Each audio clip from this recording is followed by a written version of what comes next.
muy buenas tardes. Hoy nos encontramos desde EDATV transmitiendo un programa sobre la semejanza que hay entre el asalto al poder de Pedro Sánchez y el asalto al poder que hizo Hugo Chávez en su momento en Venezuela.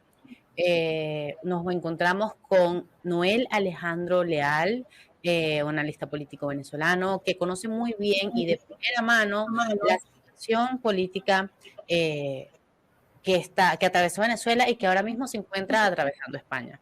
Bienvenido, Noel. Hola, Adair, muy buenas tardes. Buenas tardes para todos. Bienvenido, Noel. Bueno, el día de hoy queremos hablar sobre eso que está ocurriendo. Muchos dicen que lo que está ocurriendo en España nos está llevando aquí, los que estamos aquí, a vivir una situación como la de Venezuela, la que atravesó Venezuela y que nosotros de primera mano conocemos. Algunos diputados del Congreso, como el portavoz de Vox, Iván Espinosa de los Monteros, hizo un tuit donde dice que Sánchez nos lleva por la misma hoja de ruta que tomó el chavismo en 1999. ¿Qué nos puedes contar sobre ese asalto al poder judicial que hizo Hugo Chávez a inicios de su mandato cuando no tenía tan siquiera un año como presidente, pero ya se encontraba atentando contra los poderes del Estado? Sí, es importante que se entienda que ese paralelismo es simplemente el motor de la línea oficial regular que hace un proceso socialista para la transformación de una sociedad. Entonces, ¿cómo vas a ir a transformar la sociedad? Tomando el poder. Sánchez lo que está haciendo es pasar al hecho constitucional, pasar el hecho revolucionario a la etapa constitucional.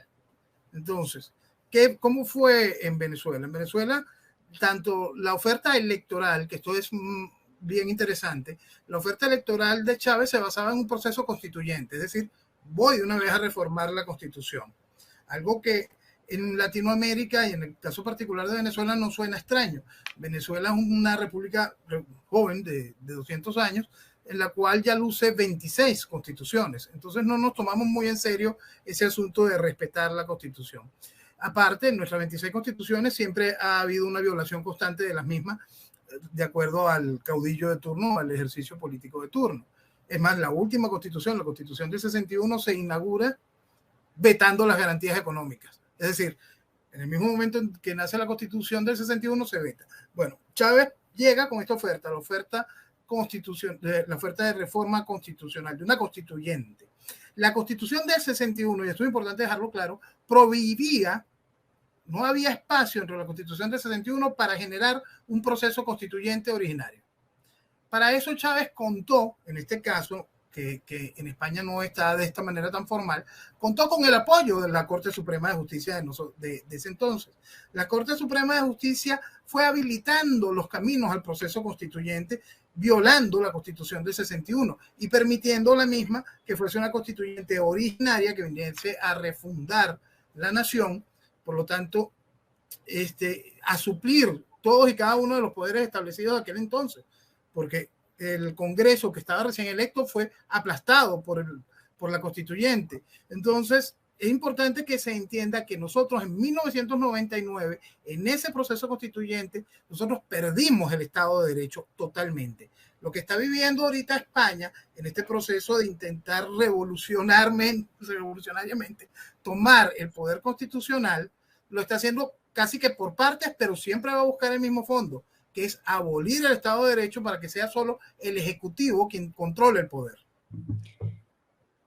Claro, es que uno de los intentos de Pedro Sánchez ahora es querer cambiar la norma que se tiene para la elección de los jueces del Supremo, con toda la intención de poder él, desde el Ejecutivo, como bien lo has dicho, nombrar a dedo a las personas que le conviene nombrar, obviamente de su partido, que ese ha sido el problema acá, y que pues de esa manera obtener el poder completo del Estado, ¿no? Y que estas tres instituciones, todo el poder recaiga sobre el Partido Socialista, que al final es lo que buscan. Y claro, aparte de eso también está la reforma que hicieron al Código Penal, que eso es súper grave, Noel. No sé si estás enterado también de esto, imagino que sí, que han quitado el delito de sedición y han bajado la pena por malversación, perdón. Sí. Claro, con toda la intención de beneficiar a los separatistas catalanes a los etarras. Entonces, aquí el tema del asalto al Poder Judicial es sumamente importante porque hemos visto que han venido ocurriendo muchas cosas en España, muchas cosas similares a las que ocurrieron en Venezuela, pero ya atentar contra el Poder Judicial creo que ha sido una de las cosas más impactantes y de hecho en el momento político en el que lo está haciendo. A un año, fíjate, fíjate en este detalle, a un año de que se celebren elecciones en España, quiere ya tener el poder del control del Poder Judicial, argumentando que el poder, ellos cuentan con toda la legitimidad depositada en el Congreso, pues porque han sido electos por el pueblo, y como es el Congreso el que puede reformar las leyes, entonces ellos tienen la legitimidad del pueblo para hacer este tipo de cambios en las instituciones del Estado. Entonces, ¿cómo ves tú el caso de España y crees tú que exista porque muchos dicen que nosotros exageramos, pero de una manera objetiva, existe una similitud al proceso de Hugo Chávez en Venezuela en 1999? Por supuesto, y puedes verlo por distintas partes, ¿no? Vamos al principio, lo que vimos nosotros en el 99, después vamos a la etapa de la reforma de lo que fue la ley orgánica de nuestro Tribunal Supremo de Justicia.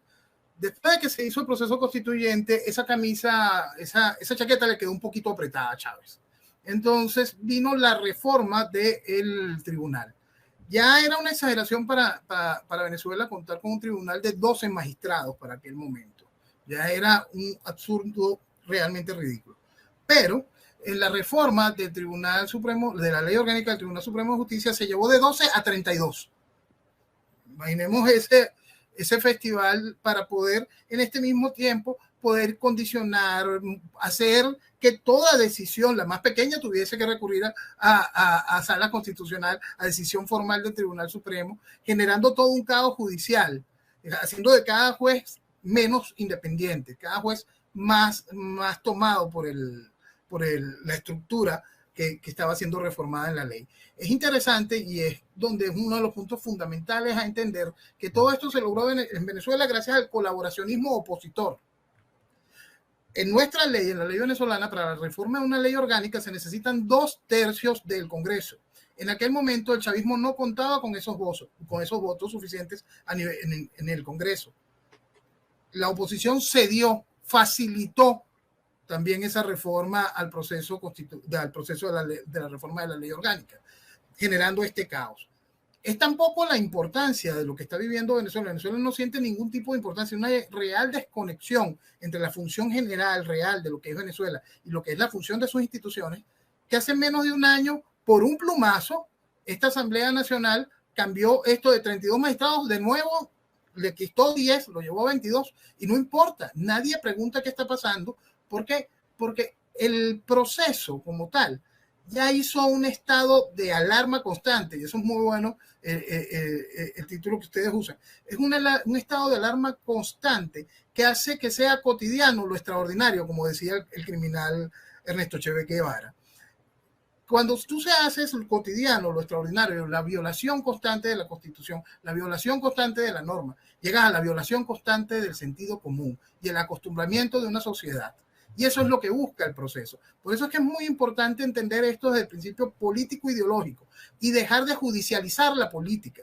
Esto es impresionante. Si bien la ley española tiene cada uno de los aspectos para ir a intentar frenando este proceso, hay que entender el fondo de lo que busca el proceso revolucionario. Si seguimos judicializando la política, no se va a entender hacia dónde se va. En una entrevista que yo di en el 2018, explicaba, en el momento que le hicieron el voto de censura a Rajoy, explicaba que Sánchez tenía que asociarse, por supuesto, con Podemos y con los separatistas. Si en ese momento no se empezaba a juzgar esta situación como traición a la patria, que iba hacia la destrucción del Reino de España, simplemente Sánchez iba a avanzar. Y aquí está la realidad, porque usted no se puede asociar el presidente el representante del Reino español con separatistas. Ya se acabó el cuento. Entonces ese es el principio para entender hacia dónde va el proceso revolucionario. Otra parte que es muy importante, que considero fundamental que se pueda entender. estamos viendo cómo la gente en distintos discursos en el Congreso español están hablando de sanchismo, sanchismo, sanchismo. Es importante despersonalizar. Este proceso, sin un Zapatero, sin un Felipe González previo, es imposible que se hubiese llevado a cabo. Sobre todo por el rol que ha jugado Zapatero y Monedero también. Por supuesto. Zapatero y Monedero en cuanto a la política internacional y el apoyo que han conseguido en regímenes como el de nuestro país, Noel, porque Zapatero, además de lo que hizo aquí siendo presidente, ¿no? Lo que es ahora Zapatero a nivel internacional y lo que representa como un agente del Foro de Sao Paulo es algo bastante importante y de lo que Sánchez y este gobierno se ha beneficiado. Vamos a recordar un poquito también que durante la época de la pandemia, creo que fue, Delcy Rodríguez vino a España y se reunió con uno de los ministros de Sánchez, que no se trata nada más de Sánchez, que también está Sánchez y Yolanda Díaz, que fue hace días a Argentina a visitar a la criminal de Cristina Kirchner, por ejemplo, que está una Irene Montero que está promoviendo la pederastia, y que esa misma Irene Montero ha sido la que también llevó a cabo una ley, sacó adelante una ley que ahora, de la que ahora se están beneficiando unos violadores. Vamos, que van a la destrucción completa, es como dices, vamos a acabar con el sentido común y hagamos del caos y del desastre la normalidad, y es lo que nosotros vivimos, porque para nosotros el caos es lo normal, para nosotros el caos y la ilegalidad es la norma, y no como debe ser. Exacto. Y fíjate, y ahí trajiste a un personaje que había saltado, que era Monedero. Hay que tomar a Monedero, Serrano, toda esa estructura de lo que posteriormente fue Podemos, incluyendo Iglesias, por supuesto, parte del proceso de transformación de constituciones que ha vivido Latinoamérica. No solo Venezuela fue víctima de la misma, Ecuador, Bolivia, y por supuesto lo que veremos en el próximo proceso constituyente colombiano, vamos a ver mucha influencia de eso, porque es un aparato que viene a desarmar la lógica de un país, a acabar con ella. Entonces el trabajo que mucho de lo que está viviendo España hoy son las pruebas de lo que se hizo aquí. Aquí se hicieron las pruebas de cómo poder desarmar institucionalmente una nación. Entonces España lo está viviendo, porque todos lo están viviendo a la vez, porque mientras está este ataque a los jueces constitucionales, han ido aprobando toda una serie de leyes de carácter progresista. La salvajada criminal de la ley trans es una cosa realmente increíble. Aprobada hoy. La ley del aborto, la ley de la eutanasia, han ido trabajando en un proceso que va desarmando a la sociedad por completo, más allá de lo constitucional hasta el hecho mismo de la lógica. Sí, de hecho también está un tema bastante delicado y que quizás se aleja de lo que estamos hablando en cuanto a los poderes del Estado, ¿no? Al imperio de la ley, pero hay algo muy importante y que es clave en cualquier sociedad, y es que es las nuevas generaciones, la juventud, esa que ellos quieren adoctrinar y que estos regímenes han aprendido a adoctrinar muy bien, porque saben que allí está la clave. Y pues es una pena, por ejemplo, la aprobación de leyes como la ley del aborto, que la quieren reformar y quieren permitir que niñas de 14 años puedan ir a abortar sin el consentimiento de sus padres, o que niños de 14 años puedan mutilarse los genitales, porque eso no es un cambio de sexo. El sexo es algo biológico y no se puede cambiar, y eso la gente lo tiene que tener claro.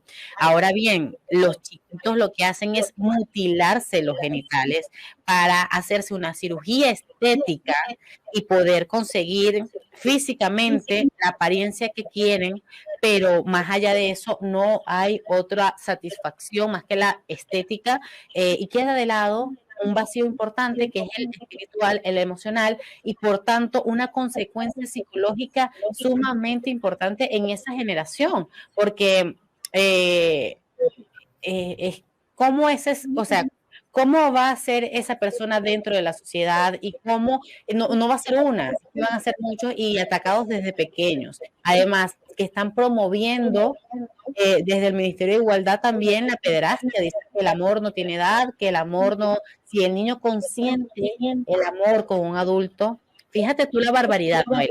Un niño que consienta el amor y una relación sexual con un adulto, es que eso es descabellado. Cualquier persona con 2 dedos de frente tiene claro que eso es descabellado, pero parece que estas personas se empeñan, como lo dices una y otra vez, con romper con lo ordinario y presentar este caos y esto que es poco natural, es antinatural, de hecho, es antinatural, como lo normal. Entonces aquí volvemos otra vez a lo mismo, al inicio. Tenemos una base bastante fuerte de todas las políticas que ha venido haciendo el gobierno de Sánchez, porque es que ha sido políticas económicas, han sido políticas en cuanto a trabajo, el tema del desempleo, el PIB, los gastos que tienen, porque él combate el consumo, la factura de la luz para ahorrar energía. O sea, a ver, no tengo el término para decirlo, ¿no? Pero él dice que va a combatir los altos costos de la energía quitándose la corbata. O sea, barbaridades como estas, que ojo, muchos dicen, no, es que este es un tonto. No, dense cuenta, aquí es algo muy importante. Un paréntesis voy a hacer aquí. Tonto no es, y ahí tienen a Nicolás Maduro. Con las cosas que dice, Sánchez va por el mismo camino, haciéndose creer tonto, pero tonto no es. Y lo dice con la intención de que creen que es tonto, pero que no lo es. Entonces, con esta cantidad de cosas, los lujos que se dan, lo que ha salido a la luz, los escándalos públicos, la corrupción y todo lo demás, volvemos al constitucional y volvemos al tema que nos trae hoy este programa. Existe la posibilidad de que Sánchez se salga con la suya y logre llevar a España el camino de Venezuela. Y hay unos que dicen que no, que España no es Venezuela, como nosotros llegamos a decir que Venezuela no era Cuba, y hay otros que se guardan en este argumento bastante débil, que de hecho para mí no es ningún argumento, cuando dicen que es que están en Europa y que tienen la Unión Europea. Bueno, yo les voy a contar que en la Unión Europea le han lavado la cara a Nicolás Maduro y le han quitado sanciones para que ese régimen criminal pueda permanecer en el poder en nuestro país. Así que no se fíen mucho de la Unión Europea. Que hay un punto bien interesante para ver cuando se intenta poner este tipo de frenos que nada más son pañitos calientes. Lo que hizo el Constitucional al frenar este avance, es eso, un pañito caliente. Vamos a colocar el paralelismo de lo que vivió Venezuela en la reforma constitucional del 2007. El proceso constituyente del 99 ya había acabado con la institucionalidad en Venezuela, pero para poder darle paso rápido al proceso de la instalación formal de la tiranía, Chávez comenzó con una reforma de la Constitución. Nuestra Constitución tiene 350 artículos. De los 350 artículos, para el momento del 2007, Chávez pensaba modificar 69 de esos artículos. Supuestamente, en aquel momento, la realidad era la tensión que se vivía en el país, pero supuestamente, después de una votación récord, fue negado el proceso de reforma constitucional. De acuerdo, electoralmente ganó la oposición, fue negado el proceso de reforma electoral. Por decreto, en el 2008, en enero del 2008, técnicamente cada una de las propuestas que venían en el paquete de la reforma constitucional fueron hechos decretos leyes y fueron aprobados por la Asamblea Nacional, el Congreso. Y gracias a una aplanadora parlamentaria, cada una de estas cosas fue conseguida. Entonces, hay que entender que dentro del marco de la democracia, la estructura que toma la institucionalidad del Estado en un proceso socialista puede lograr esa transformación. Siempre hay el espacio, la democracia brinda todas y cada una de esas facilidades, es realmente flexible en ese sentido. Y hay que dejar claro que Europa no es garantía alguna para el avance totalitario de un proceso socialista. Ni Europa, ni ningún actor que no sea consciente, o mejor dicho, que sea consciente, pero que no quiera frenar el avance de esta gente, porque creo que Hispanoamérica hoy en día es un ejemplo claro de la indiferencia de las organizaciones internacionales e incluso del interés, porque vamos a ver, en política todo es interés y más en cuanto a relaciones internacionales se trata, ¿no? Y lo podemos ver hoy en día con ese acuerdo y con la reactivación de Chevron en Venezuela, por ejemplo.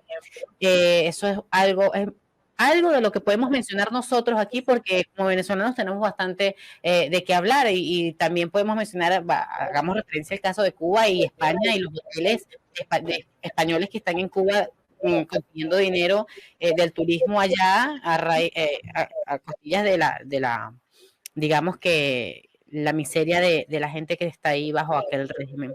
Pero, Noel, ¿qué puede hacer ya aquí desde una perspectiva como ciudadano?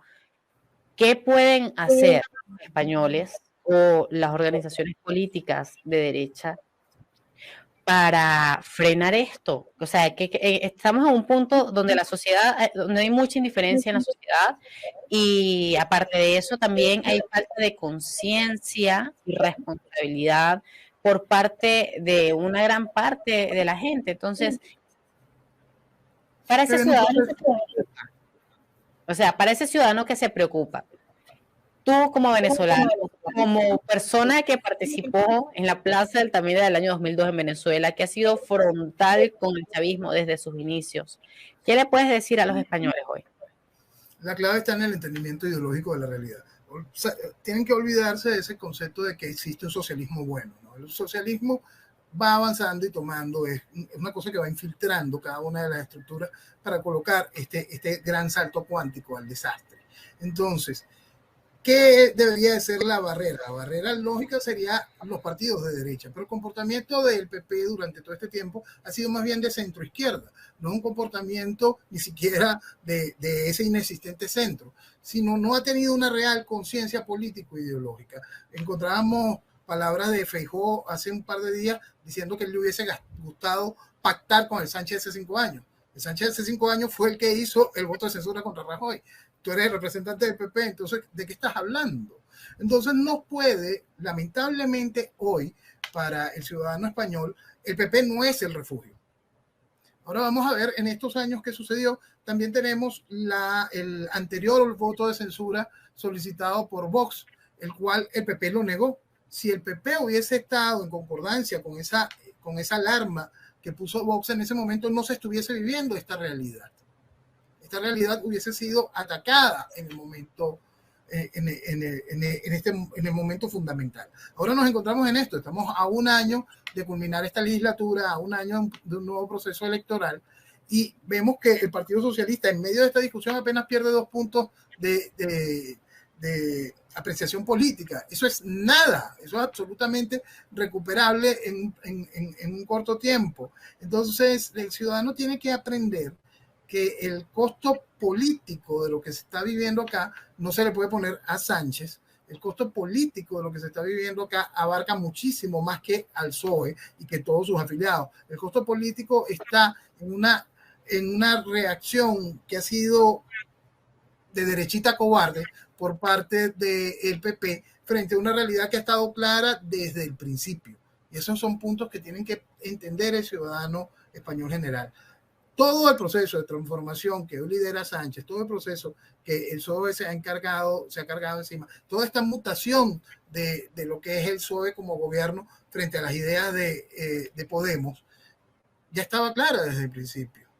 No es que Sánchez la negara, le estaba diciendo al país qué era lo que iba a hacer él para poder quedarse con el poder.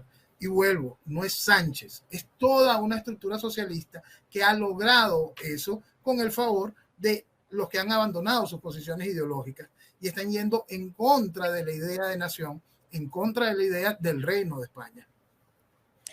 Pues sí, Noel, esto va más allá de un simple personaje. Sánchez solamente se encarga de dar la cara a, digamos, una planificación que ya está establecida y no está establecida desde ahora, sino desde hace mucho.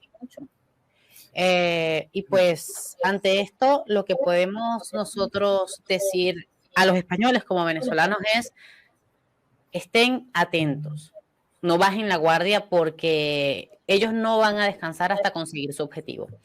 Muchísimas gracias, Noel, por estar aquí hoy con nosotros para EDATV. Espero tenerte pronto en el programa de los viernes que está dedicado a Hispanoamérica y que ustedes también que están viendo se animen a ver este programa donde hablamos y desmontamos sobre todo al Foro de Sao Paulo, el Foro de Sao Paulo que está bien instalado aquí en España, aunque muchos todavía no se han dado cuenta. Y pues, muchísimas gracias a los que nos están viendo, a los que dejen dejen sus comentarios. Si no estás suscrito en el canal, recuerda suscribirte, dejar tu like y compartir esto con las personas que crees que a las que les va a gustar el contenido. Muchísimas gracias a todos y hasta una próxima edición de un programa, de otra entrevista.